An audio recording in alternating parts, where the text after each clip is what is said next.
বন্ধুরা, ইতিহাস গড়ল ইন্ডিয়া ন্যাশনাল ক্রিকেট টিম।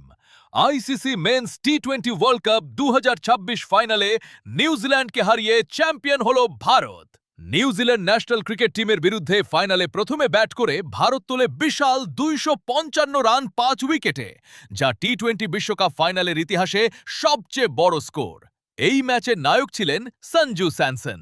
তিনি খেলেন দুর্দান্ত 89 রানের ইনিংস, যা টি-20 বিশ্বকাপ ফাইনালে সর্বোচ্চ ব্যক্তিগত স্কোর। এছাড়া দুর্দান্ত ব্যাটিং করেন অভিষেক শর্মা, মাত্র 18 বলে দ্রুততম 50। ঈশান কিশন 25 বলে 54 রান এবং শিবাম দুবে শেষ দিকে ঝড় তুলে 8 বলে 26 রান করেন। 256 রানের বিশাল টার্গেট তাড়া করতে নেমে চাপে পড়ে নিউজিল্যান্ড। ভারতের বোলিং আক্রমণে দারুণ পারফর্ম করেন জসপ্রীত বুমরা। তিনি নেন 4টি উইকেট, আর অক্ষর পটেল নেন 3টি গুরুত্বপূর্ণ উইকেট।